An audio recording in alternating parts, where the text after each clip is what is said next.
আসসালামু আলাইকুম। আজকে আমি আপনাদের সামনে ৪৭তম বিসিএস প্রিলি বাংলা কোয়েশ্চেন অ্যানালাইসিস করব। যেহেতু ৪৭ বিসিএস প্রিলি পরীক্ষা আমাদের কিছুদিন পরে, হাতে সময় অনেক কম। এই অল্প সময়ের মধ্যে একটা গোছানো প্রিপারেশন নেওয়া খুবই গুরুত্বপূর্ণ।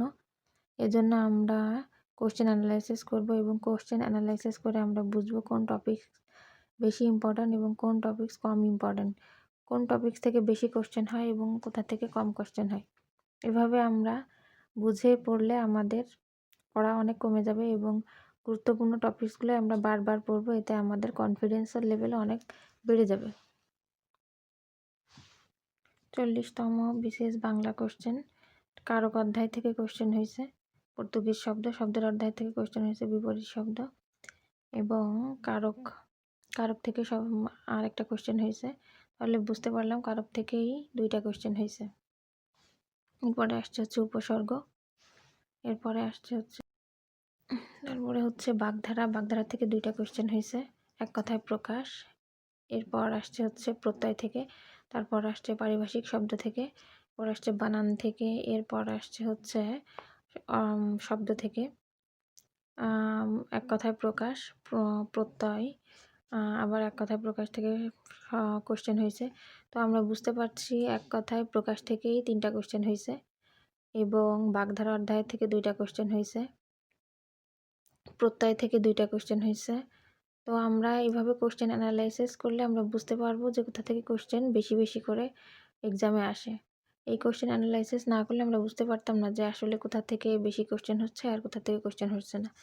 এটা অ্যানালাইসিস করার মাধ্যমে আমরা বুঝতে পারলাম যে বাগধারা থেকে দুইটা হয়েছে এবং এক কথায় প্রকাশ থেকে তিনটা হয়েছে। তারপরে একটা আসছে হচ্ছে প্রতিশব্দ বা শব্দের অর্থ। সেই অধ্যায় থেকে কোশ্চেন হয়েছে। প্রাচীন যুগ এবং মধ্যযুগ থেকে 5টা কোশ্চেন হয়। সেখানে প্রাচীন যুগ থেকে হয়েছে দুইটা কোশ্চেন এবং মধ্যযুগ থেকে হয়েছে তিনটা কোশ্চেন।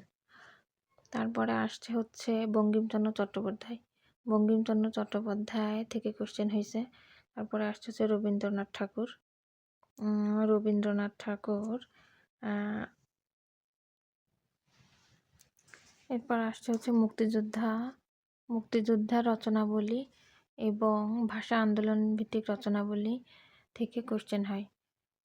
মুক্তিযুদ্ধ ভিত্তিক রচনাবলী থেকে কোশ্চেন হয়েছে তারাশঙ্কর বন্দ্যোপাধ্যায় এবং মাহমুদুল হক। এখান থেকে আসছে হচ্ছে 52 ভাষা আন্দোলন নিয়ে যে রচনাগুলো আছে তার মধ্যে থেকে আসছে।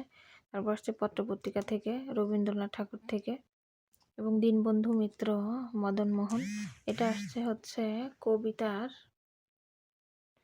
কবিতার লাইন থেকে এই কোশ্চেনটা হয়েছে। তারপর আসছে হচ্ছে জসিমউদ্দিন। এরপর আসছে হচ্ছে উক্তি থেকে, বঙ্কিমচন্দ্র চট্টোপাধ্যায়।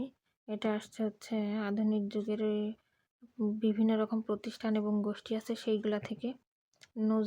কাজী নজরুল ইসলাম থেকে কোশ্চেন হয়েছে। হাসান আজিজুল হক থেকে কোশ্চেন হয়েছে এবং আলতাফ মাহমুদ থেকে কোশ্চেন হয়েছে। আলতাফ মাহমুদ এটা হচ্ছে গান থেকে আসছে, কবিতা গান এবং হচ্ছে উক্তি, এগুলো থেকে কোশ্চেন হয় বারবারই। তারপরে হচ্ছে মুক্তিযুদ্ধ ভিত্তিক রচনা এবং 52 এবং ভাষা আন্দোলন, পত্রপত্রিকা এইগুলা।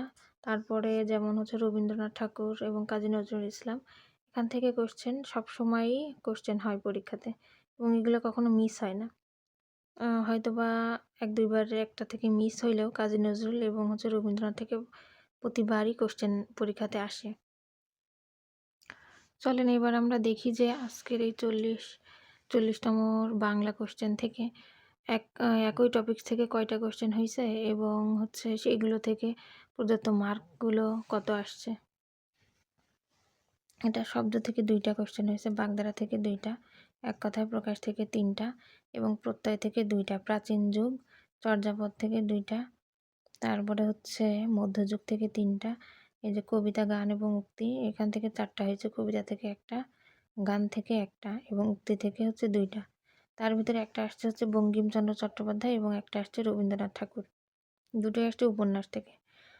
তারপরে আসছে হচ্ছে মুক্তিযুদ্ধ ভিত্তিক রচনা, এটা মুক্তিযুদ্ধ ভিত্তিক রচনা থেকে আসছে হচ্ছে একটা, ভাষা আন্দোলন ভিত্তিক রচনা সেখান থেকে আসছে একটা, ও পত্রপত্রিকা থেকে আসছে একটা।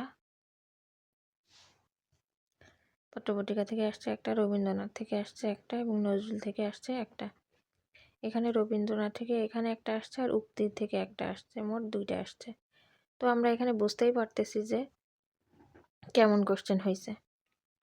এইগুলা থেকে এই যে উক্তি পর্যন্ত এখানে আসছেই মোট 18টা কোশ্চেন এবং এই রচনাবলী এগুলা থেকে আসছে 5টা কোশ্চেন।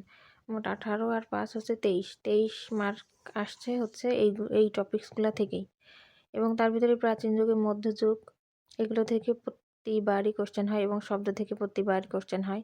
মুক্তিযুদ্ধ ভিত্তিক রচনা এটা থেকে কোশ্চেন হয়, রবীন্দ্র নজরুল থেকে প্রতিবারই কোশ্চেন হয়। পত্রপত্রিকা একবার আসে একবার আসে না এমন হয়। উক্তি, গান, কবিতা এখান থেকেও আসে কোশ্চেন। এবং কবিতা, গান, উক্তি এখান থেকে 4টে না হলেও 2টা বা 3টা কোশ্চেন প্রতিবারই হয়। এবং প্রাচীন এবং মধ্যযুগ থেকে 5টা হয়, সেখানে কখনো 4টা হয়, কখনো 3টা হয়, কখনো বা 5টাও কোশ্চেন হয়। তো যাই হোক, এই ছিল আমাদের আজকের কোশ্চেন অ্যানালাইসিস। তো আমরা আশা করি আপনারা সকলেই বুঝছেন কেমনভাবে কোশ্চেনটা অ্যানালাইসিস করে নিজেরা পড়ব। তো আশা করি আমি ভালোভাবে আপনাদেরকে বোঝাইতে পারছি এবং নেক্সট আরেকটা কোশ্চেন এইভাবে করে দেখাবো, তাহলে আপনাদের কনসেপ্ট আরও ক্লিয়ার হয়ে যাবে। ওকে, আজকে এই পর্যন্তই। সকলকে ধন্যবাদ।